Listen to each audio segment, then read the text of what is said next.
আপোনাক মোক আধ্যাত্মিকতাৰ প্ৰয়োজন। আজিকালি লাহে লাহে আমাৰ মাজত সম্পৰ্কবোৰ ফাট মেলিছেনে বাৰু? যদি সহজভাৱে কওঁ, আমাৰ মাজত এতিয়া হাই কাজিয়া বেছি হ'বলৈ আৰম্ভ কৰিছে। আজি নামঘৰত বহি আছোঁ, আমি একতাৰে আছোঁ, কিন্তু সঁচাকৈ যদি আপোনাক এটা প্ৰশ্ন কৰি ইয়াত বহি থকা যিকোনো এগৰাকীক যদি সোধোঁ যে আজিলৈকে আপোনাৰ জীৱনত হাই কাজিয়া নোহোৱাকৈ আছেনে? কেতিয়াও হয়তো সেইটো সম্ভৱ নহয়। লাহে লাহে এই বৃদ্ধিহে পাইছে। হৈছে আমাৰ ঘৰবোৰ আগতে হোম আছিল, এতিয়া হাউচ হৈছে, এটা বিল্ডিং মাথো হ'বলৈ আৰম্ভ কৰিছে। যিখন ঘৰ সাজোতে মোৰ আই পিতাই বছৰ বছৰ লাগিল, সেইখন ঘৰ মই আৰু মোৰ দাদা মিলি এটা মাত্ৰ বিল্ডিং কৰি পেলালোঁ, য'ত কোনো আত্মীয়তা নাই, য'ত কোনো মৰম নাই, য'ত কোনো দয়া নাই, য'ত কোনো শ্ৰদ্ধা নাই। লাহে লাহে সেইবোৰ নোহোৱা হৈছে। সেইটো কিয় হ'বলৈ আৰম্ভ কৰিছে? তাতো আপোনালোকে ভাবেনে আমাৰ ল'ৰা ছোৱালীক সৰুতে যিটো সন্তানে আপুনি ভাগ কৰি খাবলৈ শিকাইছিল, এটা মৰ্টন কিনি আনিছে, আপুনি কৈছে যে এটুকুৰা দাদাক দিবা দেই, ল'ৰাটোৱে লৈ আহিছিল, সেই এটুকুৰা ককায়েকক দিছিল। বজাৰত আইচক্ৰীম এটা কিনিছে, শিশুটোৱে গম নাপায় আইচক্ৰীমটো গৰমত গলি যাব, কিন্তু পলিথিনত ভৰাই আইচক্ৰীমটো লৈ ৰৈ আছে। সেইটো কাম মই সৰুতে কৰিছিলোঁ। মই গমেই পোৱা নাছিলোঁ যে সেইটো ঘৰ গৈ পোৱালৈকে গলি থাকিব। মই কৈছিলোঁ দেউতাক দুটা কিনি দিয়া, দাদা আৰু মই খাম। গতিকে পলিথিন এটাত ভৰাই মই লৈছিলোঁ। ঘৰ আহি পাইছোঁ, দেখিছোঁ মাত্ৰ লাঠি দুডালহে তাত আছে। সেই লাঠি দুডাল পাই দাদা সুখী হৈছিল যে অন্তত ভনীয়েটো আনিছিল কিবা এটা। কিন্তু সেই মৰমবোৰ এতিয়া যেন ক'ৰবাত নোহোৱা হ'ল। দেউতাক মাকে সাজি থৈ যোৱা ঘৰখন, দুটা মহলা, ওপৰ মহলাত ডাঙৰজন থাকে, তলৰ মহলাত সৰুজন থাকে, দুয়োজনৰ মাজত কাজিয়া।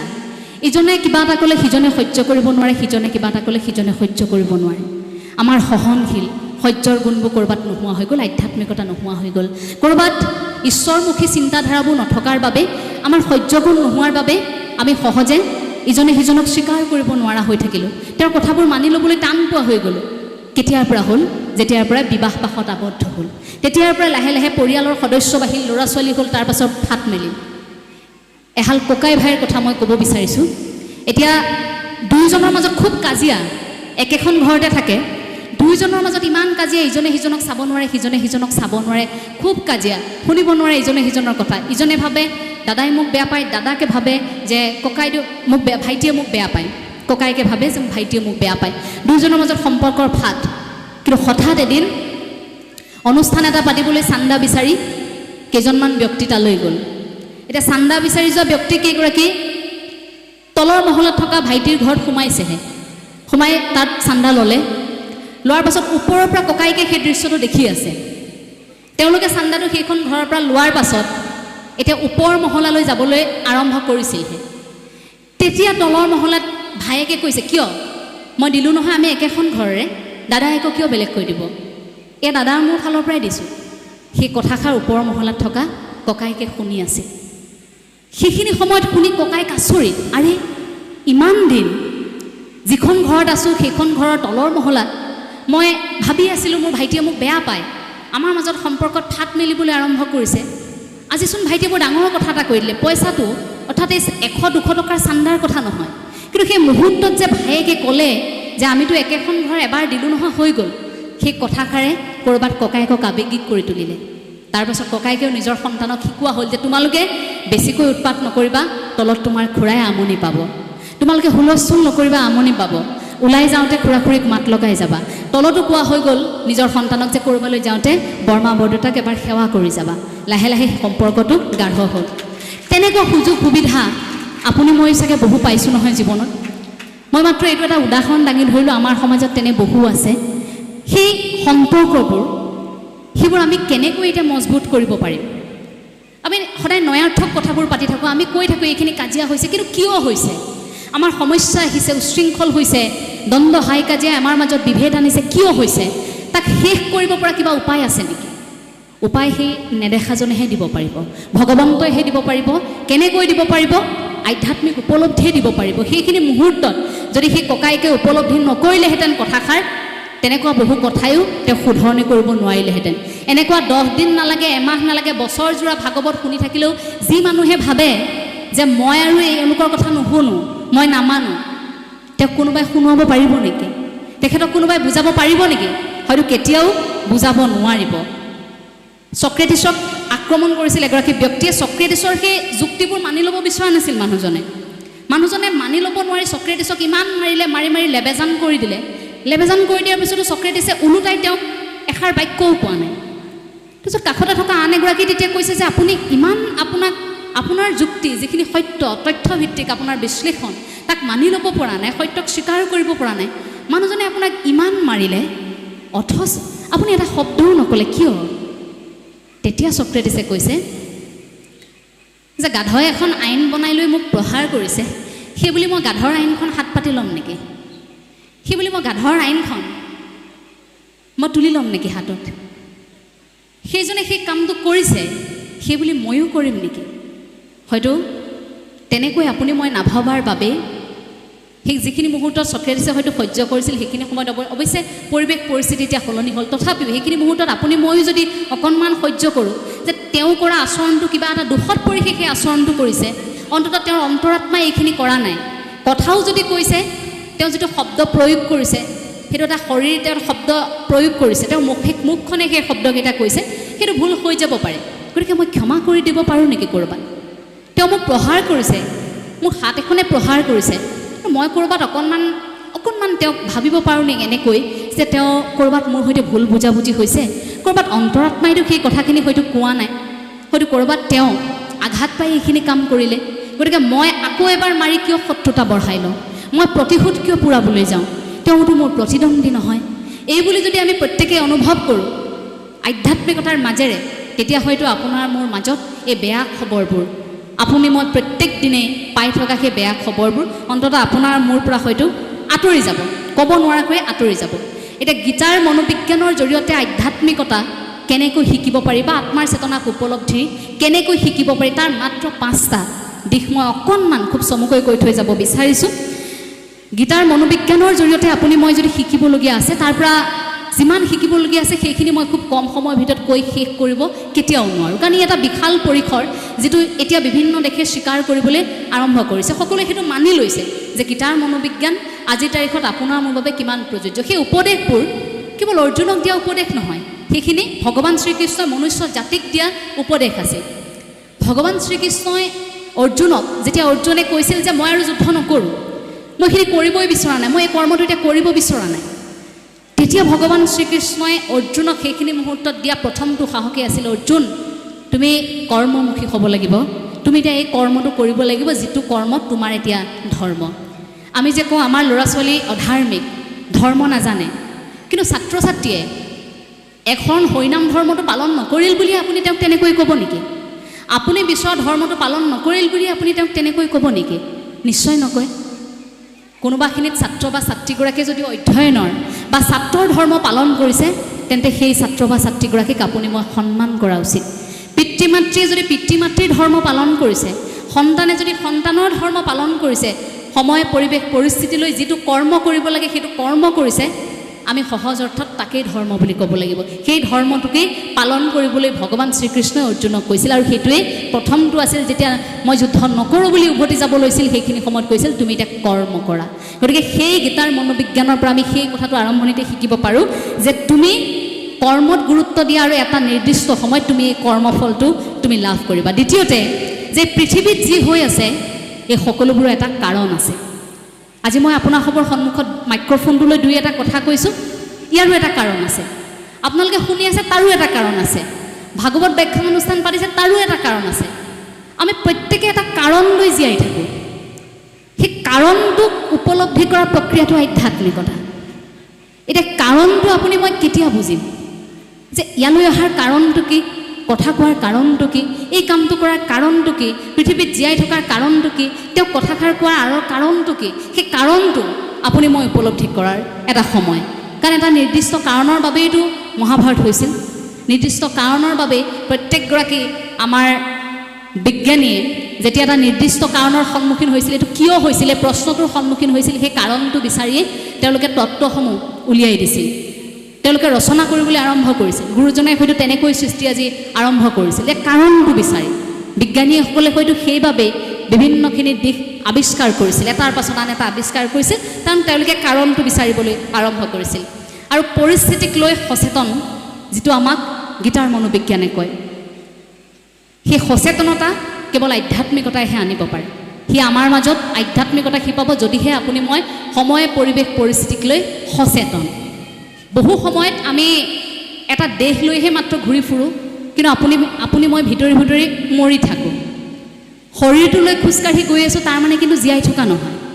উশাহ লৈ আছোঁ, সেইটো আমি সহজ অৰ্থত আপোনাৰ মোৰ লাগিব যে মানুহজন জীয়াই আছে, কিন্তু ক'ৰবাত সেই অন্তৰাত্মাই আঘাত পাই যদি অন্তৰাত্মা ক'ৰবাত শুকাই গৈছে, মৰি গৈছে, তেওঁ আকৌ মানসিকভাৱে যেতিয়া মৰি যাব, সেই মানুহজনকো আপুনি তেওঁ মৰিবলৈ আৰম্ভ কৰা ব্যক্তি এজনী বুলি আপুনি ভাবিব পাৰে। ক'ৰবাত আপুনিও হয়তো কেতিয়াবা মৰিবলৈ আৰম্ভ কৰে, শৰীৰটো ঠিকেই থাকে কঢ়িয়াই ফুৰিছে, কিন্তু অজানিতে আপোনাৰ মনটো মৰিবলৈ আৰম্ভ কৰিছে।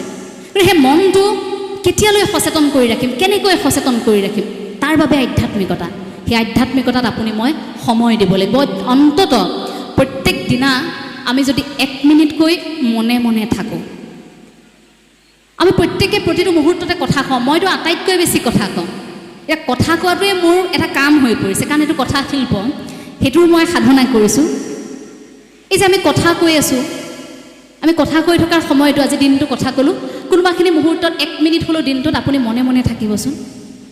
আমি যে মেডিটেশ্যন কৰোঁ, অৰ্থাৎ আমি যে যোগ কৰোঁ, আমি যে প্ৰাণায়াম কৰোঁ, তাত আমি মনে মনে কৰোঁ, আমি চিঞৰ বাখৰ কৰিতো নকৰোঁ। দিনটোৰ 1 মিনিট এটা সময় আপুনি সময়ে সময়ে কামৰ মাজে মাজে 1 মিনিট সময় যদি আপুনি মৌনতা অৱলম্বন কৰে আৰু সেইখিনি মুহূৰ্তত একেবাৰে মৌন হৈ আপুনি অকণমান অনুভৱ কৰিব আপোনাৰ শ্বাস প্ৰশ্বাসক, সেই অনুভৱটোৱে আপোনাৰ অন্তৰাত্মাক সচেতন কৰি ৰাখে। এইটো মই ব্যক্তিগতভাৱে পোৱা এটা সফলতা বুলি ক'ব পাৰিম। মোৰ জীৱনত যেতিয়া মই অস্থিৰ হৈ পৰোঁ, যেতিয়া মোৰ সমস্যাই চাৰিওদিশে মোক ঘেৰি ধৰে, তেতিয়া সেই 1 মিনিট এটা সময় ক'ৰবাত ঈশ্বৰৰ ওপৰত সকলো এৰি প্ৰভু তুমি কৰিবা, 1 মিনিট সময় মই ৰৈ দিছোঁ, 1 মিনিট সময় জীৱনটো ৰাখি দিব, স্তব্ধ কৰি দিব, সেইখিনি সময়ত ৰৈ পৰিব, তাৰপিছত আপুনি আকৌ কাম কৰিব। মন্দিৰৰ চিৰিৰ ওপৰত ক'ৰবাত এটা বহল থাকেনে নাথাকে, একে লেঠাৰিয়ে ওখকৈ নাথাকে, ক'ৰবাত এটা বহল চিৰি থাকে। সেইখিনি সময়ত আপুনি অনুভৱ কৰিব লাগিব যে এইখিনিত মোক জিৰাবলৈ দিছে। নামঘৰৰ চিৰিটো ধৰি ওখ থাকে, ক'ৰবাত অকণমান আপুনি জিৰাবলগীয়া হৈছে, অৰ্থাৎ ঈশ্বৰৰ ওচৰলৈ যাওঁতেও ক'ৰবাত আমি জিৰাই জিৰাই যাব লাগিব। গতিকে সেই জিৰণিৰ সময়টো আপুনি মই জীৱনত কেনেকৈ দি আছোঁ, সেই 1 মিনিট সময়টোৱেও আপোনাৰ উপলব্ধি, আপোনাৰ স্তব্ধতাই ক'ৰবাত আপোনাৰ সম্পৰ্কটো ঈশ্বৰৰ সৈতে আচলতে শক্তি এটা আনি দিয়াত সহায় কৰে। আৰু তাৰ পাছত আমাৰ আটাইতকৈ ডাঙৰ কৰ্মটো হৈছে আধ্যাত্মিকতাত বাৰু আমি থাকিম, কিন্তু সেই আধ্যাত্মিকতাৰ জৰিয়তে আপুনি মই কিবা এটাত সফল হ'বলৈ হ'লে আমিতো কামটো কৰিব লাগিব। নহ'লে আমাৰ নতুন প্ৰজন্মৰ ধাৰণা এনেকুৱা হ'ব, মা দেউতাই ভাবিছে মই আধ্যাত্মিক হ'লেই হ'ল আৰু একো কৰিব নালাগে। এই যে আত্মনিৰ্ভৰশীল অৰ্থনৈতিক স্বাৱলম্বিতা কৰ্মমুখী আন্দোলন কেনেকৈ হ'ব? আধ্যাত্মিকতাৰ মাজেৰে আমি কৰ্মটোহে কৰিব লাগিব, কিন্তু কৰ্মটোতো কৰিবই লাগিব, পথটো বা প্ৰক্ৰিয়াটোহে আধ্যাত্মিকতা, কিন্তু যাবতো আমি লাগিবই প্ৰত্যেকেই। গতিকে সেই যুদ্ধখন জিকিবৰ বাবে আপোনাৰ সন্তানক আপুনি কেনেকৈ আপুনি দায়বদ্ধ কৰি উলিয়াইছে বা আপোনাৰ সন্তানক আপুনি সাজু কৰোৱাইছে। মহাভাৰত সকলোৱে ভাবি থাকে বা পাণ্ডৱেই হয়তো অহংকাৰ কৰিছিল প্ৰথমে মহাভাৰত পাণ্ডৱেই জিকিছিল বুলি, কিন্তু কেৱল পাণ্ডৱৰ বাবেই জিকিছিল নে? গোটেই পৰিচালনাটো ভগৱান শ্ৰীকৃষ্ণৰ আছিল। গতিকে যুদ্ধখন কিন্তু কেৱল ভগৱান শ্ৰীকৃষ্ণৰ বাবে জিকিছিল। ভগৱান শ্ৰীকৃষ্ণই যুদ্ধ নকৰাকৈ যুদ্ধখন জয়ী হৈছিল, যুদ্ধখনত জয়ী কৰোৱাইছিল, যিটো প্ৰথমে অৰ্জুনে অকণমান মানি ল'বলৈ টান পাইছিল বা সকলোৱে মানি ল'বলৈ টান পাইছিল, কাৰণ আমিতো কষ্ট কৰিছিলোঁ, আমিহে যুঁজিছিলোঁ। ভগৱান শ্ৰীকৃষ্ণইতো কষ্ট কৰা নাছিল, কিন্তু গোটেই ৰচনাটো কাক কেনেকৈ কোনখিনি সময় ৰণক্ষেত্ৰলৈ আনিব লাগিব, কাক কোনখিনি সময়ত নিয়মৰ মাজত থাকি বধ কৰিব লাগিব, কাক প্ৰতিজ্ঞা মনত পেলুৱাই দিব লাগিব, কাক কেনেধৰণে হত্যা কৰিব লাগিব, সেই গোটেই পৰিকল্পনাটো ভগৱান শ্ৰীকৃষ্ণৰ নাছিল জানো? ভগৱান শ্ৰীকৃষ্ণই যুদ্ধ নকৰাকৈ এখন যুঁজত জয়ী হৈছিল। ভগৱান শ্ৰীকৃষ্ণৰ সেই জীৱন প্ৰক্ৰিয়াটোৰ পৰা আপুনি মই যদি শিকোঁ, তেন্তে এটা কথা হয়তো আমি একেবাৰে স্পষ্টকৈ তাৰ পৰা উলিয়াই ল'ব পাৰিম, সেই জীৱন দৰ্শনৰ পৰা, যে আমাৰ এটা পৰিকল্পনা আৰু দূৰদৰ্শিতা। আমি দূৰলৈকে কি হ'ব, সেই দূৰদৰ্শিতাটো আমাৰ এই যুঁজখন, যিখন জীৱনমুখী যুঁজত বিশ্বায়নৰ যুগত আপুনি মই যুঁজিছোঁ, সেই যুঁজখনত আপুনি মই জয়ী হ'ব পৰাকৈ এটা পৰিকল্পনা আপোনাক মোক লাগিব।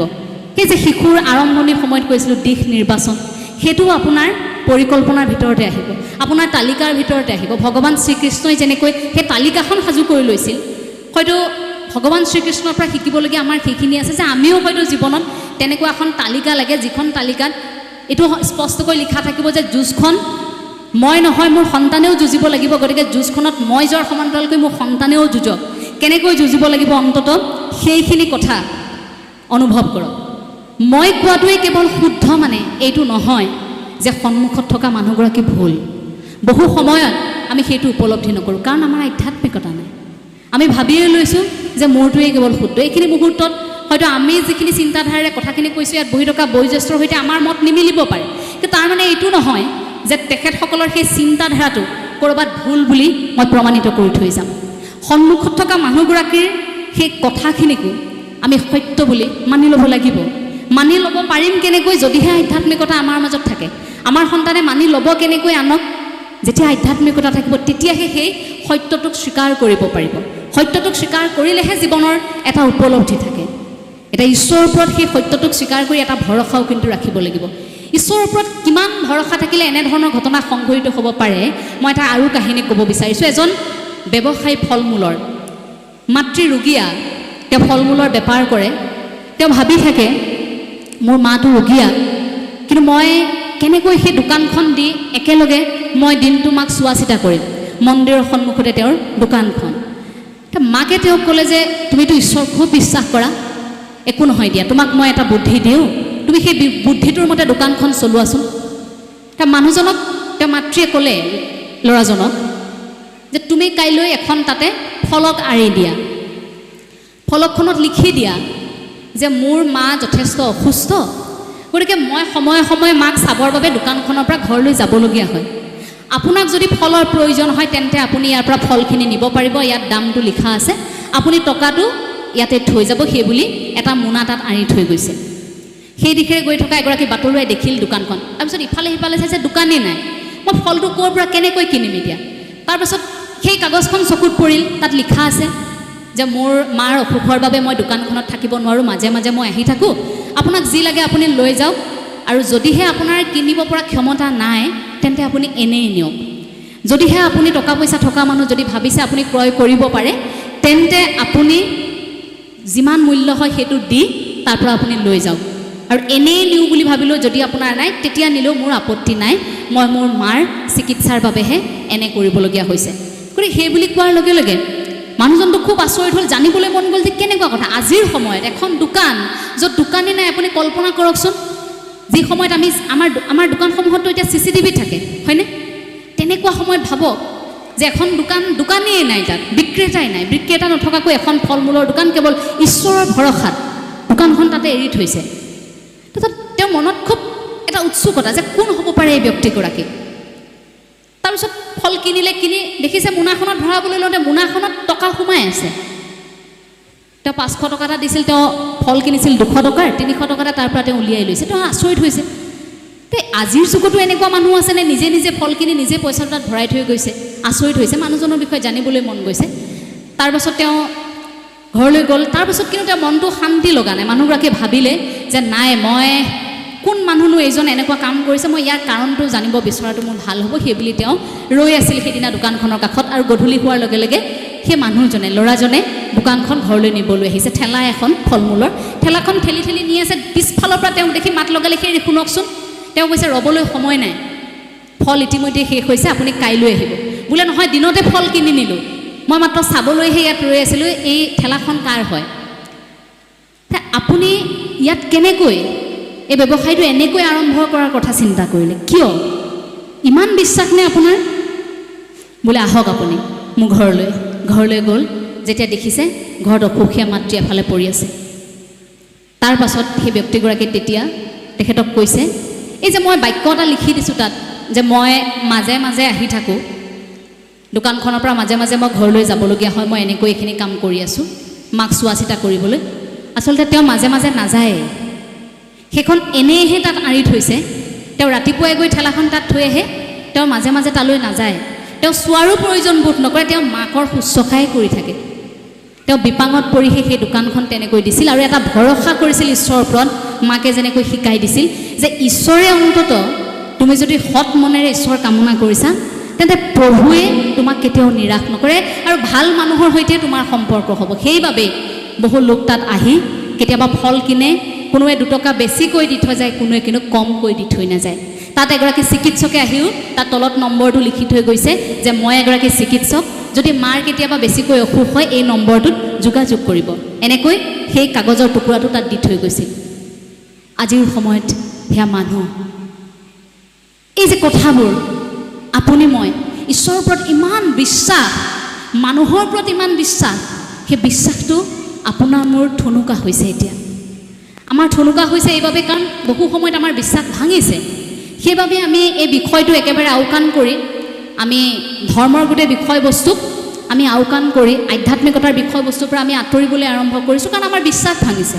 কাৰণ পূৰ্বতে সমাজখনৰ পৰা আমি যিটো আশা কৰিছিলোঁ সেইধৰণে পাইছিলোঁ, কিন্তু আজিৰ সমাজখনৰ পৰা আমি সেইখিনি নাপাওঁ বাবে ক'ৰবাত আপোনাৰ মোৰ সেই বিশ্বাসটো আমাৰ ভাঙিছে। সেইবাবে হয়তো আমি এইখিনি কাম কৰিছোঁ। সেই বিশ্বাসটোক জয় কৰিবৰ বাবে আমাক আধ্যাত্মিকতাৰ প্ৰয়োজন। মই সেইটো আকৌ এবাৰ কোৱাৰ প্ৰয়োজন নাই। ইমানকেইটা মানে দিশ কোৱাৰ পাছত হয়তো আপোনালোকে উপলব্ধি কৰিব পাৰিছে যে খোজে প্ৰতি মৰ্মে মৰ্মে প্ৰতিটো মুহূৰ্তত আপোনাৰ হৃদয়খনক চিনিবৰ বাবে, অন্তৰাত্মাক চিনিবৰ বাবে আপোনাক আধ্যাত্মিকতাৰ কিমান প্ৰয়োজন। আমাৰ সমাজখন ৰুগীয়া হৈছে, আমাৰ আসক্তি বৃদ্ধি পাইছে। নতুন প্ৰজন্মৰ মাজত আধ্যাত্মিকতাৰ নোহোৱা হোৱাৰ বা আধ্যাত্মিকতাৰ প্ৰভাৱ নপৰাৰ বহু কাৰণ আছে। আধ্যাত্মিকতাৰ প্ৰভাৱ পৰিলেহে আমাৰ বহু ৰোগ নিৰাময় হ'ব। সেই ৰোগবোৰ কেনেধৰণৰ? তাৰ প্ৰথমটো ৰোগ হৈছে আমাৰ মাদক দ্ৰব্য সেৱন। আমাৰ সন্তান নিচাৰ কৰাল গ্ৰাসত পৰিছে। আগতে মোৰ ধাৰণা আছিল ধনী মানুহৰ ল'ৰা ছোৱালীয়ে ড্ৰাগছ খায়, কিন্তু সেইটো নহয়। দুখীয়া মানুহৰ ল'ৰা ছোৱালীয়েও ড্ৰাগছ খায়, মাকৰ সোণৰ অলংকাৰ বেছি হ'লেও খায়, ঘৰৰ মাটি বাৰী বেছি হ'লেও খায়, দেউতাকৰ পকেটৰ পইচা চুৰ কৰি হ'লেও খায়। কাৰণ ধনীৰ দোলালে দেউতাকৰ পৰা টকা লৈ খাব, কিন্তু দৰিদ্ৰ ঘৰৰ ল'ৰাটোৱে ড্ৰাগছখিনি ক'ৰ পৰা খাব? এই যে নিচাৰ এই যে আসক্তি বৃদ্ধি পালে ক'ৰ পৰা খাব? খাবতো লাগিবই, চটফটাই থাকে খাব নোৱাৰিলে। মাদক দ্ৰব্য সেৱনটো কৰিবই লাগিব, কাৰণ বন্ধুবৰ্গৰ সৈতে শিকিছে খাবলৈ নতুনকৈ। কাৰণ অকণমান খোৱাৰ লগে লগে নিজকে ডাঙৰ বুলি ক'ব পাৰিব, নোখোৱাৰ লগে লগে হয়তো লগৰ সমনীয়া দুই এগৰাকীয়ে ক'ব, ই তই এতিয়ালৈকে মদ অকণমানকৈ খাবলৈ শিকা নাইনে? তই অকণমান এতিয়ালৈকে আমাৰ লগত এই শিখৰ পেকেটটোকে খাবলৈ শিকা নাইনে? তই ড্ৰাগছ খাবও নাজাননে?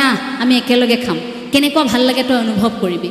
অকণমান নিজক সজাই পশ্চিমীয়া সংস্কৃতিত উটি ভাহি যোৱা আমাৰ এটা মন, অতি আধুনিক হ'বলৈ গৈ থকা আমাৰ এটা স্বভাৱৰ বাবে আমাৰ সন্তানে সেইখিনি আঁকোৱালি ল'বলৈ আৰম্ভ কৰিছে। আপুনি কষ্ট পাইছে, ল'ৰাটোৱে মদ খাই থকা আপুনি দেখিছে, কিন্তু মদৰ পৰা আপুনি আঁতৰাব পৰা নাই। শেষ মুহূৰ্তত আপুনি কি কৰিব? সেই আধ্যাত্মিকতাৰ হয়তো প্ৰভাৱটো নপৰাৰ বাবে ক'ৰবাত আপুনি সন্তানক তাৰ পৰা আঁতৰাই আনিব পৰা নাই। গতিকে সেইখিনি অন্তত আপুনি মই উপলব্ধি কৰিব পাৰিব লাগিব যে সেই নিচাৰ কৰাল গ্ৰাসৰ পৰা আপুনি মই কেনেকৈ সন্তানক উলিয়াই আনিছোঁ। তাৰ বাবে আপুনি মই প্ৰতিটো মুহূৰ্তত ক'ৰবাত সন্তানে বেয়া পালেও আপুনি মই নিৰীক্ষণ কৰিবই লাগিব। কেৱল এখন বিদ্যালয়ত নামভৰ্তি কৰি দি, দামী এখন বিদ্যালয়ত নামভৰ্তি কৰি দিছোঁ, ইয়াত ইমান টকা দিছোঁ, ইয়াৰ পৰা মানুহ হৈয়ে ওলাব, এইখিনি অভাৱ পূৰণ কৰিছোঁ, তেওঁ এইটো কৰিহে এৰিব, সেইটো ধাৰণাতে যদি আপুনি এৰি দিয়ে, তাৰ পাছত যদি আপুনি কয় যে নৈতিক স্খলন হৈছে আজিকালি ল'ৰা ছোৱালী এইটো নকৰে, তেতিয়া হয়তো প্ৰথম দুখটো আপোনাৰ ওপৰতে আহিব। ল'ৰা ছোৱালীয়ে যেতিয়া যুৱ শৃংখলতাৰ কিবা এটা কাম কৰিব, তেতিয়া আপুনি হিয়া ধাকুৰি কান্দিবলগীয়া হ'ব যে ক'ৰবাত মই আধ্যাত্মিকতাৰ জ্ঞানটো যদি অকণমান আগতীয়াকৈ দিলোঁহেঁতেন, তেতিয়া হয়তো মোৰ সন্তান এই দিশেৰে নগ'লহেঁতেন। আৰু আনটো হৈছে শেহতীয়াকৈ আমাৰ মাজত দেখা পোৱা সামাজিক মাধ্যম ব্যৱহাৰৰ এটা আসক্তি, এটা নিচা। লাহে লাহে প্ৰযুক্তিৰ নিয়ন্ত্ৰণ কৰিবলৈ আমি অভিভাৱকসকলে আমাৰ সন্তানক শিকাব পৰা নাই নেকি? বা আমিও, মইতো নিজৰ ক্ষেত্ৰত এই কথাষাৰ ক'ম, ক'ৰবাত আমি নিয়ন্ত্ৰণ কৰিব পৰা নাই। ক'ৰবাত মনটো এনেকুৱা এটা সম্পৰ্ক হৈ গৈছে মোবাইলটোৰ সৈতে, এনেকুৱা এটা সম্পৰ্ক হৈছে কম্পিউটাৰটোৰ সৈতে, এনেকুৱা এটা সম্পৰ্ক হৈছে এই প্ৰযুক্তিৰ সৈতে, যিবোৰ পৰা আমি আঁতৰি থাকিব নোৱাৰোঁ। মোবাইলৰ চাৰ্জ শেষ হ'লে শৰীৰটো দুৰ্বল লগা মানুহো আছে। ফোনটো চাৰ্জ নাই, অথচ নিজৰ এনেকুৱা লাগে যে মোৰে চাৰ্জ শেষ হৈ গ'ল নেকি। আজি টিভিটোৰ ৰিচাৰ্জ নাই, আজি চাবলৈ নাপালে, কিন্তু আইগৰাকী মনটো মৰি যায়, সেমেকি যায়, টিভিটোৰ ৰিচাৰ্জ নাই, মনটো মানুহগৰাকীক দুবাৰ তিনিবাৰ কৈ থাকে। এনেকুৱা হয় নাচালেই থাকিব নোৱাৰোঁ চিৰিয়েলখন, ইছৰাম এইটো খণ্ড গুচি গ'ল, কি হ'ব কাইলৈ, লগে লগে ইউটিউবত হ'লেও চাই দিব সেইটো খণ্ড, বোলে থাকি গ'ল, কি হ'ল তাৰণাটো। সেইখিনি সময়ত আমাৰ এটা সম্পৰ্ক, কাৰণ সময় সেইটো আমাক তেনেকৈয়ে হয়তো আমাক সেই আচৰণবোৰ কৰিবলৈ ক'ৰবাত বাধ্য কৰালে নেকি। সেইবাবে আমাৰ এনেকুৱা লাগে এটা খণ্ড নাচালে পৃথিৱী লুটি খাই যাব। এতিয়া সেইখিনি মুহূৰ্তত চাবই লাগিব, ৰীলটো বনাবই লাগিব, ভিডিঅ'টো দিবই লাগিব, চেলফিখন উঠিবই লাগিব, এইখিনি সময়ত এইটো কাম কৰিবই লাগিব, মোবাইলটো লাগিবই এইখিনি মুহূৰ্তত, নহ'লেই নহ'ব। ইয়াৰ লগত সম্পৰ্কটো এনেকুৱা হৈ গ'ল, এতিয়া আঁতৰাই দিয়াৰ লগে লগে এটা মানুহ আঁতৰি গ'লে আমি ইমান কষ্ট নাপাওঁ। ল'ৰাৰ পৰা এদিন মোবাইলটো আঁতৰাই ৰাখিবচোন, যিমান কষ্ট পায়, যে মা অকণমান চাম দিয়া বুলি আপোনাক বিচাৰি থাকিব। সেইটো ক'ৰবাত আপোনাৰ পৰাই শিকিছে নেকি বা মোৰ পৰাই শিকিছে নেকি, আমি সেইটো লক্ষ্য কৰিব লাগিব। আধ্যাত্মিকতাৰ জ্ঞান দিবলৈ যোৱাৰ আগতে বা আধ্যাত্মিকতাৰ কথাবোৰ ক'বলৈ যাওঁতে আমি এইখিনিও নিজক প্ৰশ্ন কৰি চোৱাৰ সময় নহয়নে, যে আপুনি মই প্ৰযুক্তিৰ নিয়ন্ত্ৰণ কেনেকৈ কৰিছোঁ, তাক কিমান সময়ৰ পৰা কিমান সময়লৈ ব্যৱহাৰ কৰিবলৈ দিছোঁ, আৰু ইয়াৰ দ্বাৰা আপোনাৰ সন্তানৰ কি ক্ষতি হৈছে, ক'ৰবাত চাইবাৰ ক্ৰাইমৰ বলি হৈছে নেকি আপোনাৰ সন্তান, সেইখিনি চোৱাটো আপোনাৰে এটা প্ৰধান কৰ্তব্য। সন্তানক হাতত মোবাইলটো দিয়াৰ পাছত সেইটো চোৱাটো আপোনাৰ বাবে আটাইতকৈ ডাঙৰ এটা মই কৰ্তব্য বুলি ভাবোঁ, যে সেইটো মুহূৰ্তত আপুনি নিৰীক্ষণ অন্তত কৰি থাকিব লাগিব। প্ৰযুক্তিৰ নিয়ন্ত্ৰণটো আজিৰ সময়ত আমাৰ বাবে আটাইতকৈ এটা প্ৰয়োজনীয় কথা বুলি ভাবোঁ, যে ক'ৰবাত সেইখিনিয়ে আমাক গ্ৰাস কৰি নেপেলাওক বিশ্বায়নৰ এই সময়খিনিত। কাৰণ আমি মানুহ নহয় জানো, আমি সমাজত থাকোঁ, সম্পৰ্ক আমাক লাগে, শ্ৰদ্ধা ভক্তি দয়া মৰম এইবোৰৰ মাজত আমি জীয়াই থকা মানুহ। তাৰ মাজত যদি প্ৰযুক্তি আহি আপোনাক মোক যন্ত্ৰ কৰি দিয়ে, সন্তান যন্ত্ৰ হৈ যায়, আপুনি মই এটা সময়ত সেই যন্ত্ৰতে বিলীন হৈ যাম, তেনেকৈ শেষ হৈ যাম। তাৰ পাছত আৰু হিয়াধুনি কান্দি থাকিলেও আমি মানুহ হ'ব নোৱাৰিম। গতিকে মানুহ হোৱাৰ আখৰাটোহে আমাৰ প্ৰথম, আৰু তাতেই লাগে আমাক আধ্যাত্মিকতা। অভিভাৱকসকললৈ আমাৰ কেইটামান পোনপটীয়া অনুৰোধ পৰামৰ্শ নহয়, কাৰণ মই এগৰাকী মা নহয়, মই এটি সন্তানহে। মোৰ মায়ে যিখিনি হয়তো কৰিছিল সেইখিনিকে অকণমান আপোনালোকক কওঁ, যে এয়া পৰামৰ্শ দিব পৰা আমাৰ কেতিয়াও সাহস হোৱা নাই, সেইখিনি একেবাৰে মৰ সাহ হ'ব। নিজে এগৰাকী মাতৃ নোহোৱাকৈ আন মাতৃক বা পিতৃক আমি পৰামৰ্শ দিব নোৱাৰোঁ। তথাপিও মনৰ পৰা কেতিয়াবা অনুভৱ হয় যে শিশুৱে এইখিনি ক্ষেত্ৰত অকণমান কষ্ট পায় নেকি। তাৰ মোৰ প্ৰথমটো অনুৰোধ, আপোনালোকে শিশুক কেতিয়াও সহজে দাবী পূৰণ নকৰিব। সহজে দাবী এইবাবেই পূৰণ নকৰিব, যদি সহজে দাবীটো পূৰণ কৰে তেন্তে সেই বস্তুটোৰ মূল্য আপোনাৰ সন্তানে ক'ৰবাত বুজি নাপায়। আজি যদি বিচাৰিছে অপৰিণত বয়সত আপোনাৰ সন্তানে এখন বাইক, দুচকীয়া বাহন এখন বিচাৰিছে, আপুনি সেইখন পোনচাৰে তেওঁক পিছদিনা কিনি আনি নিদিব। ল'ৰাই সেইখন নোপোৱালৈকে উৎপাত কৰিব, ভাত নোখোৱাকৈ থাকিব, কলেজলৈ নাযাওঁ বুলি ক'ব, কিন্তু বয়স হৈছে মাত্ৰ 15 বছৰ।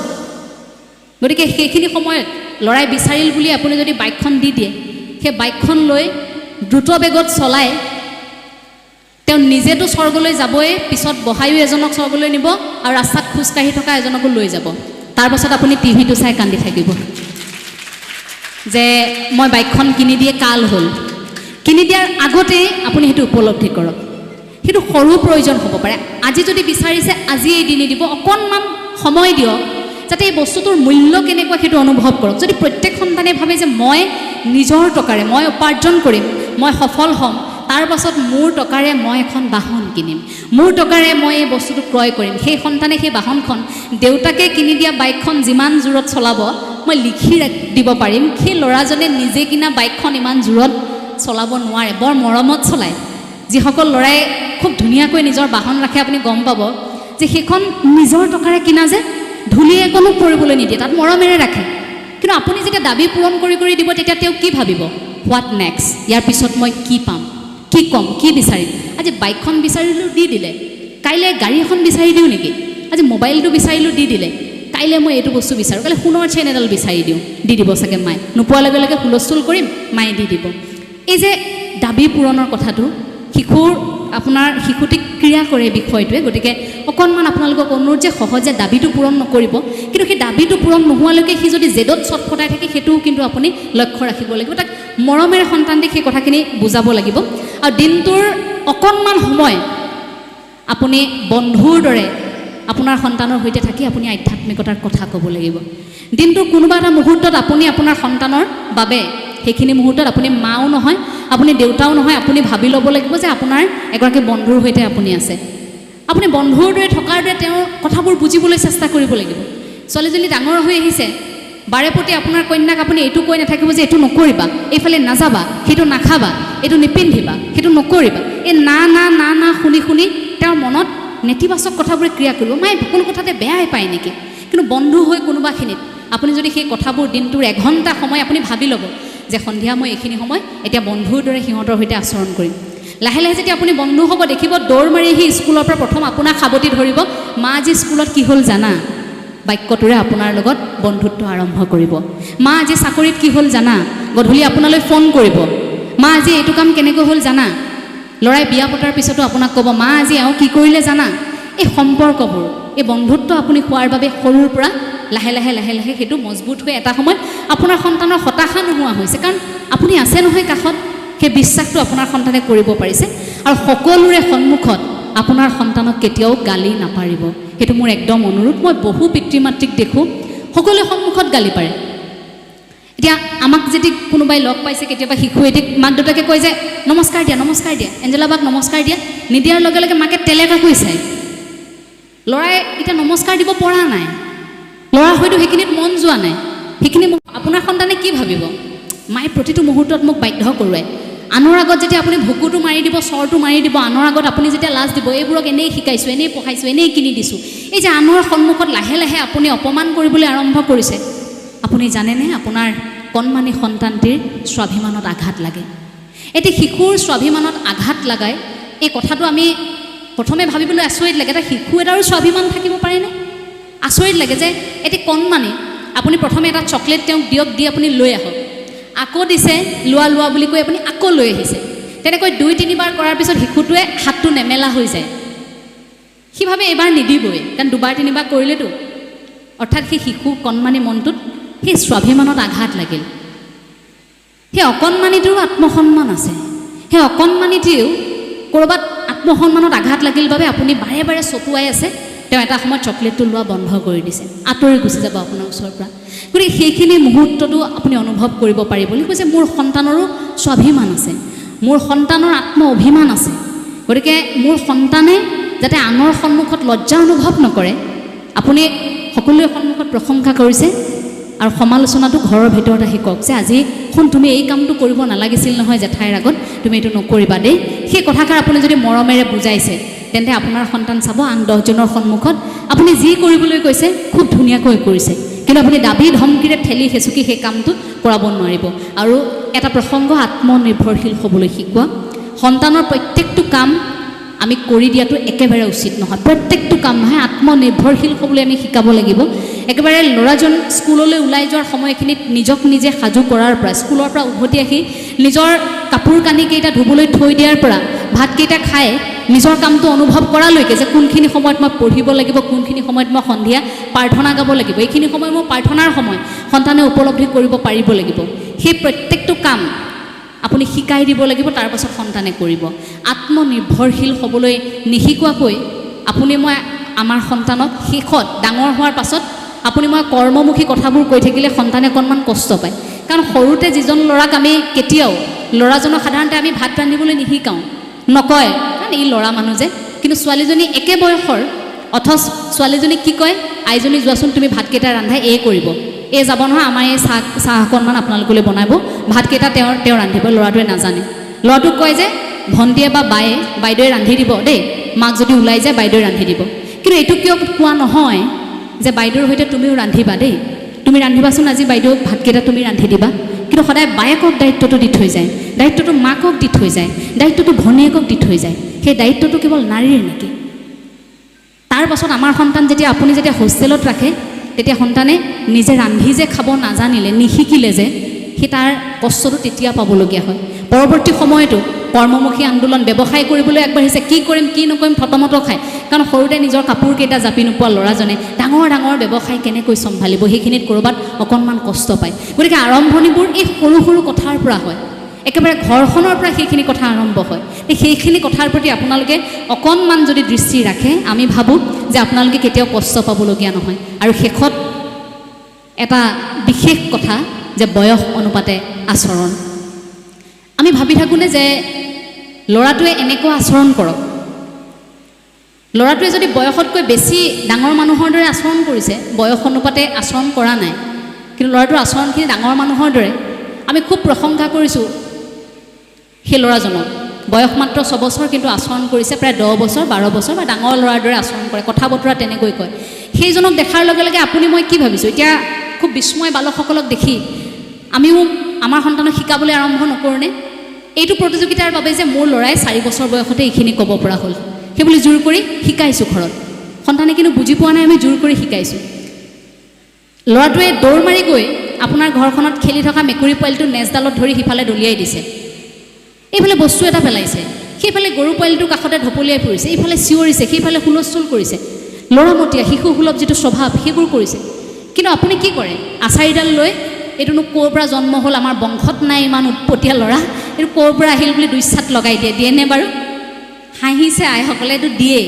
মানে এনেকুৱা হয় সেইখিনি সময়ত যে এনেকুৱা কিয় আচৰণ কৰিছে। আমি এইটো অনুভৱ নকৰোঁ যে তেওঁৰ সেইটো শিশু অৱস্থা, শিশু এটাই যদি সেইখিনি নকৰে, মই ডাঙৰ এজনীয়ে গৈ সেইখিনি কৰি থাকিলে হ'ব নেকি? আকৌ ডাঙৰে কৰিলোঁ আপুনি মই কি ভাবিম? অকণমান বিকৃতি হৈছে মানসিক, সেইবুলি ভাবিমনে? ডাঙৰে কৰিলেও বেয়া পাওঁ, আকৌ সৰুৱে কৰিলেও কি কয় ই অলপ ইমান উৎপত্তি আমাৰ বংশত নাই। সেই বয়স অনুপাতে আচৰণটো আমি কেতিয়া শিকিম? আপোনাৰ সন্তানে যি বয়স, সেই বয়স অনুপাতে আচৰণ কৰিবলৈ শিকক, কোনো আপত্তি আপুনি নকৰিব। নিৰ্দিষ্ট সময়ত তেওঁ নিজে নিজে ডাঙৰ হ'ব, নিৰ্দিষ্ট সময়ত আচৰণ ঠিকেই কৰিব। জোৰ কৰি আপুনি ভাগৱত শাস্ত্ৰভাগী শুনিবলৈ আনিব নালাগে নহয়, জোৰ কৰি আপুনি নামঘৰলৈ আনিব নালাগে, জোৰ কৰি আপুনি মন্দিৰলৈ নিব নালাগে, জোৰ কৰি আপুনি কৃষ্ণ কথা শুনাব নালাগে। কিন্তু মনটোত নিজে নিজে আপুনি কৰি থাকিব, মাত্ৰ আপোনাক অনুকৰণ কৰিব, আপুনি অধ্যয়ন কৰিব, সন্তানে আপোনাক চাই অধ্যয়ন কৰিব। আপুনি সামাজিক মাধ্যম আপোনাৰ আসক্তি হৈছে, আপুনি সেই আসক্তি দূৰ কৰিছে, সন্তানো তাৰ পৰা আঁতৰিছে। আপুনি যি আচৰণ কৰে সন্তানে আপোনাক চাই চাই সেই আচৰণ কৰিছে। গতিকে সেইখিনি মুহূৰ্তত আমি ভাবোঁ যে সন্তানে আপোনাক চাই চাই সেই কথাখিনি উপলব্ধি কৰিব।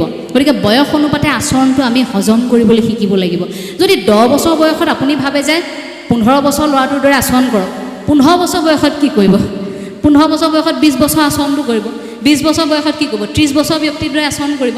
এতিয়া বয়স অনুপাতে আচৰণ নকৰি যদি বয়সতকৈ বেছি ডাঙৰ আচৰণ যদি কৰিবলৈ আৰম্ভ কৰিলে, এতিয়া সোনকালে বৃদ্ধকালটো নমাই আনিল নে নানিল বাৰু?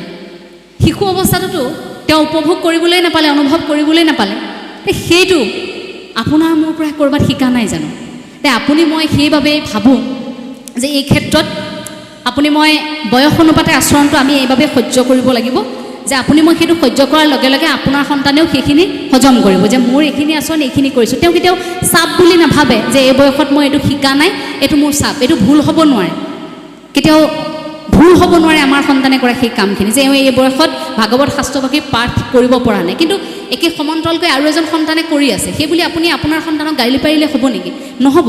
তেওঁ হয়তো ৰাপ অন্য এটা বিষয়ত আছে। গতিকে সেইটো কিহৰ ওপৰত ৰাপ, সেইটো অন্ততঃ আপুনি বিচাৰি উলিয়াব লাগিব, সেইটোৱে মই আশা কৰিছোঁ। আপোনাসব ইয়াত উপস্থিত হৈছে, আপোনালোকৰ হৃদয়খনতো হয়তো সেই প্ৰশ্নটোৱে গুজৰি গুমৰি থাকে, আমাৰ সন্তান ডাঙৰ হৈ কি হ'ব? যিসকলে কোলাত কণমানিক লৈ আহিছে, আমি বাৰু কি কৰিম? আমাৰ সময়বোৰ বাৰু পাৰ হৈ গ'ল, কেইটানো প্ৰজন্মৰ বিৰতি, মাত্ৰ 2টা বা 3টা প্ৰজন্ম, কিন্তু 3টা প্ৰজন্মতে ইমান পাৰ্থক্য। আমি এনেকুৱা এটা যুগত জন্ম হৈছোঁ য'ত হাত মেলিলেই সকলো বস্তু পাওঁ, কিন্তু আমাৰ ককাই বা মোৰ ককা দেউতাই সেইখিনি পোৱা নাছিল, আজু ককাই সেইখিনি পোৱা নাছিল, মোৰ দেউতাইও সেইখিনি পোৱা নাছিল। কিন্তু আমি এনেকুৱা এটা প্ৰজন্ম, আমি সকলোবোৰ পালোঁ। সেইবাবে হয়তো আমাৰ বয়োজ্যেষ্ঠসকলৰ আমাক লৈ আশা যে আমি এখন বিদ্যালয়লৈ যাবলৈ, আমাৰ আগতে এনেকুৱা আছিল যে এযোৰে পোছাক আছিল, গাত বোকা লাগি থাকে, 2খন নৈ পাৰ হৈ যাওঁ। তোমালোকতো আজিকালি স্কুল বাছত যোৱা, তোমালোককতো লাগ বুলিলে তোমালোকে কিতাপ পত্ৰ পোৱা, তাৰ পাছতো নোৱাৰা কিয়? গতিকে সেই কথাষাৰৰ বাবে হয়তো তেখেতসকলে যিটো পৰিৱেশ পৰিস্থিতি পালে তাৰ বাবে হয়তো আপোনাক মোক ক'ৰবাত দুখ দিবলৈ আৰম্ভ কৰে। কিন্তু এই বিশ্বায়নৰ সময়খিনিত প্ৰযুক্তিৰ এই সকলোবোৰ বস্তুৱে আমাক ধৰি ৰখাৰ সময়খিনিতো ক'ৰবাত সেই জ্যেষ্ঠসকলে আমাৰ পৰা যিটো আশা কৰিছে, সেই আশাটো আপুনি মই কেনেকৈ পূৰণ কৰিব পাৰিম সেইটো এতিয়া উপলব্ধি কৰিব লাগে। হয়তো সেই আশাখিনি পূৰণ নকৰিলে আমাৰ জ্যেষ্ঠসকলে বৰ কষ্ট পাব। সেইবাবে জ্যেষ্ঠসকলে হয়তো বৰ হতাশ মনেৰে কয় যে যুৱ প্ৰজন্ম ৰসাতলে গ'ল। এই শব্দটো শুনিলে ক'ৰবাত আমি কষ্ট পাওঁ, কাৰণ এখন সমাজ কেৱল যুৱ প্ৰজন্মই ধৰি নাৰাখে, তাত জ্যেষ্ঠ থাকে, তাত কনিষ্ঠ থাকে, তাত যুৱ থাকে। গতিকে ইয়াত সকলোৰে সহযোগিতা থাকে, সকলোৰে শক্তিতহে এখন আচলতে সমাজ থাকে। গতিকে এই সমাজখন আপুনি মই কেনেধৰণে ধৰি ৰাখিছোঁ, সেই সমাজখন সুন্দৰ হ'বলৈ আপুনি মই কি কৰ্ম কৰিছোঁ, তাৰ ওপৰত আপুনি মই গুৰুত্ব দিয়াটো হয়তো আজিৰ সময়ত আটাইতকৈ প্ৰাসংগিক। গতিকে আধ্যাত্মিকতা সেইবাবে নতুন প্ৰজন্মক, আৰু আধ্যাত্মিকতা সেইবাবে আমাক প্ৰতিগৰাকী আইক, প্ৰতিগৰাকী বাপক কিমান প্ৰয়োজন এইখিনি কথাত আপোনালোকে উপলব্ধি কৰিব পাৰিছে। আমি সেই আধ্যাত্মিকতাতেই আমি ঈশ্বৰক পাওঁ। গতিকে ঈশ্বৰ পোৱাৰ এই যাত্ৰাটোত আপোনালোক প্ৰত্যেকেই এটা এনে পথেৰে আগবাঢ়ক যাতে ঈশ্বৰক অভিমান কৰিলেও ঈশ্বৰে আপোনাক সাৱটি ধৰি কয় যে মই আছোঁ, তোমালোকে মুখে অভিমান কৰিছা, কিন্তু মই তোমালোকক কেতিয়াও মোৰ পৰা আঁতৰি যাবলৈ নিদিওঁ। সেই বুলি যেতিয়া ঈশ্বৰৰ পৰা এখন ভৰসাৰ হাত আপুনি পাব, পৃথিৱীত আপোনাক কোনেও হিংসা কৰি একো কৰিব নোৱাৰে। এখন এষাৰ কথা আছে বোলে ওপৰৰজনৰ সৈতে যদি আপোনাৰ সম্পৰ্কটো মজবুত তেন্তে তলৰজনে হিংসা কৰি আপোনাক একো কৰিব নোৱাৰে যদি ওপৰৰজনে আপোনাক হিংসা কৰে তেতিয়া কিন্তু আমি শেষ যদি ওপৰজনৰ সৈতে সম্পৰ্ক আমাৰ মজবুত হৈ আছে তেন্তে মনুষ্যই আপোনাক মোক হিংসা কৰি একো কৰিব নোৱাৰে তে ভগৱন্তৰ সৈতে আপোনাৰ মোৰ সম্পৰ্কটো শক্তিশালী হওক এতিয়া মই অসমৰ প্ৰতিগৰাকী হয়তো মোৰ হৃদয়ৰ পৰা সেইটোৱেই কামনা কৰিছোঁ যে ঈশ্বৰৰ সৈতে আমাৰ এটা সম্পৰ্ক থাকক আমি ঈশ্বৰমুখী বাটত আমি আগবাঢ়িছোঁ কাৰণ আমাৰ পথবোৰ বেলেগ বেলেগ হ'ব পাৰে ধৰ্ম বেলেগ বেলেগ হ'ব পাৰে আমাৰ জাতি বেলেগ পৰম্পৰা বেলেগ আমাৰ লোকাচাৰ বেলেগ অথচ আমি একেখন অসমতে বাস কৰা নাই জানো আমি একেই গুৰুজনাৰ আদৰ্শক আমি স্বীকাৰ কৰা নাই জানো আজি ইয়াত জাতি ধৰ্ম বৰ্ণ ভাষা নিৰ্বিশেষে আপোনালোক সকলো আহিছে ইয়াত বিবিধ জাতিৰ লোক আছে ইয়াত কেৱল নিৰ্দিষ্ট এটা অনুষ্ঠানৰ লোক আছে নেকি ইয়াততো নাই এভাগী নামঘৰত আপোনালোক সকলো আহিছে আপোনালোক আদৰ্শগতভাৱে আপোনালোকৰ কথাবোৰ পৃথক থাকিব পাৰে পৰম্পৰা লোকাচাৰ আপোনালোকৰ পৃথক থাকিব পাৰে কিন্তু তাৰ পাছতো এই যাত্ৰাটোতো আমাৰ একে আধ্যাত্মিকতাইতো সেই কথাটোৱেই কয় আধ্যাত্মিকতাৰ যিটো শক্তি অৰ্থাৎ গণিত যেনেকৈ বিশ্বত গণিতৰ সূত্ৰটো প্ৰয়োগ কৰিলে যিকোনো প্ৰান্তত যেনেকৈ এটা উত্তৰ ফলাফল একেই ওলাব আধ্যাত্মিকতাও তেনেকুৱা যে আধ্যাত্মিকতাৰ সেই শক্তিটো পৃথিৱীৰ যিকোনো প্ৰান্তত তাক যদি বৰ্ণনা কৰা হয় যিকোনো ধৰ্মৰ গ্ৰন্থৰ দ্বাৰা যদি তাক বৰ্ণনা কৰা হয় সি একেই অৰ্থ ওলাব গতিকে ইয়াৰ পৰা ৭ সাগৰ ১৩ নৈ সিপাৰেও থকা ব্যক্তি এগৰাকীয়ে আধ্যাত্মিকতাক যেনেকৈ উপলব্ধি কৰিব আপুনি মই তেনেকৈ উপলব্ধি কৰিম সেই শক্তিটোৰ কথাই আপুনি মই পাতিম কিন্তু আমি এটা ধৰ্ম অৰ্থাৎ এটা দৰ্শন এনেকুৱা এটা দৰ্শনৰ মাজত আছোঁ য'ত কিছু নীতি নিয়ম থাকে সেই নীতি নিয়মখিনি আপোনাৰ মোৰ পৃথকতা থাকিব পাৰে কিন্তু আপোনাৰ মোৰ পৃথকতা থাকিলেও মই আশা কৰিম যেনেধৰণে APJ আব্দুল কালাম দেৱে কৈছিল যে আমাৰ মনবোৰ সদায় এক হৈ থাকক মতৰ অমিল হওক কোনো কথা নাই মত মিলিবই লাগিব বুলি কোনো কথা নাই মত অমিল হ'ব পাৰে কাৰণ মতবোৰ অমিল হ'বই লাগিব মানুহ হিচাপে আমাৰ চাৰিত্ৰিক বৈশিষ্ট্য আছে কিন্তু আপোনাৰ মোৰ মনটো যদি এক হৈ থাকে তেন্তে আমাৰ অসমীয়াৰ যিটো শকতি সেইটো কিন্তু কোনেও শেষ কৰিব নোৱাৰে মই ভাবোঁ সেই শকতিটো যুগ যুগান্তৰলৈ এইবাবেই জীয়াই থাকিব লাগিব সেই শকতিটো থাকিলেহে কিন্তু অসমীয়া জাতিটো থাকিব সেই শকতিটো থাকিলেহে কিন্তু গুৰুজনাৰ আদৰ্শটো থাকিব কিন্তু দায়িত্ব কেৱল এগৰাকী বক্তাৰ এগৰাকী নৃত্যশিল্পীৰ এগৰাকী বায়নৰ এই অনুষ্ঠানভাগী আয়োজন কৰিছে খুব সুন্দৰকৈ একেবাৰে দায়িত্বত আছে গোবিন্দ ভকত ডাঙৰীয়া গতিকে এজন ব্যক্তিয়ে এওঁলোকে আয়োজক সমিতিৰে কেৱল দায়িত্ব নহয় অমৃত ৰস কেৱল তেখেতসকলে পান কৰিছে নেকি আয়োজন কৰি তেখেতসকলেতো কৰা নাই আপোনালোকক সকলোৰে বাবে বিলাই দিয়াৰ এটা প্ৰক্ৰিয়া গতিকে এই কথাখিনি আপুনি মই নিজক বিচৰাৰ যিটো প্ৰক্ৰিয়া সেইটোক আজি উপলব্ধি কৰিলোঁ ইয়াত এনেকৈ আপোনাসৱৰ শ্ৰীচৰণত মই সেৱা জনাইছোঁ সময় যথেষ্ট হৈছে কাৰণ ইয়াৰ পৰা মই আকৌ গুৱাহাটীলৈ উভতি যাব লাগিব গতিকে আজি আপোনালোকৰ এই পবিত্ৰ অনুষ্ঠানটিত অংশ লৈ যথেষ্ট সুখ অনুভৱ কৰিছোঁ মনৰ দুই এটা কথা মাত্ৰ আপোনালোকক জনাইছোঁ ক'ৰবাত যদি মতৰ অমিল হয় তেন্তে আপোনালোকে আমাক জনালেও আমি বেয়া নাপাওঁ মতৰ অমিল হওক কোনো কথা নাই আপোনালোকৰ মনবোৰ আমাৰ সৈতে অমিল নহ'লেই হ'ল যদি কেতিয়াবা ভুল দেখে মই কওঁ যে জ্যেষ্ঠসকলে আমাক দেখুৱাই দিব লাগিব আমি মাত্ৰ এটা জাগৰণ সৃষ্টি কৰিব বিচাৰিছোঁ অসমত যে এটা গুৰুজনাই যিটো জাগৰণৰ সৃষ্টি কৰিছিল আধ্যাত্মিকতাৰ যিটো জাগৰণ সেই জাগৰণটোহে আপোনাক মোক লাগে যি জাগৰণটোৱে আপোনাক মোক মানুহ কৰি ৰাখিব একতাৰে বান্ধি ৰাখিব এনেকুৱা আমাক অনুষ্ঠান নালাগে যিটো অনুষ্ঠানে আপোনাৰ মোৰ একতা শেষ কৰি দিছে এনেকুৱা অনুষ্ঠান নালাগে যি আপোনাৰ মোৰ মাজত বিভেদৰ সৃষ্টি কৰিছে সাম্যবাদৰ ধাৰা আপোনাৰ মোৰ মাজত নাই কলাগুৰু বিষ্ণুপ্ৰসাদ ৰাভাদেৱে কি কৈছিল যে আমি স্বাধীন এতিয়াও ক'ব নোৱাৰোঁ নিজক স্বাধীন বুলি দেশ স্বাধীন হ'ল কিন্তু যেতিয়ালৈকে আমি এচাম ব্যক্তিৰ তলত থাকিবলগীয়া হয় আমি যেতিয়া দৰিদ্ৰ একাংশ লোক লাঞ্ছিত শোষিত হৈ থাকিবলগীয়া হয় নিজ জাতি বুলি কোনোবা এটা জাতিক কেতিয়াবা উপলুঙা কৰে একাংশই নিজকে উচ্চ জাতি বুলি কয় সেইটো যদি ধাৰণা থাকে তেন্তে আপুনি মই কেনেকৈ ক'ম যে আপুনি মই এখন স্বাধীন দেশত বাস কৰিছোঁ আপোনাৰ মোৰ মনবোৰতো স্বাধীন হ'ব লাগিব কিন্তু গুৰুজনাই সেইটো ব্যৱস্থা কৰি আপোনাক মোক স্বাধীন হ'বলৈ দিলে একেলগে বহিবলৈ শিকালে স্বাধীন হ'বলৈ এইভাগে মঞ্চৰ তলত গতিকে এই পবিত্ৰ অনুষ্ঠানটিত আজি আছোঁ গুৰু আসনৰ সন্মুখত প্ৰত্যেকেই শপত লওক যে আমি সদায় গুৰুজনাৰ সেই আদৰ্শত একতাৰে আৰু গুৰুজনাৰ আদৰ্শত আধ্যাত্মিকতাৰে এক ঈশ্বৰবাদত আমি একেলগে খোজ দিম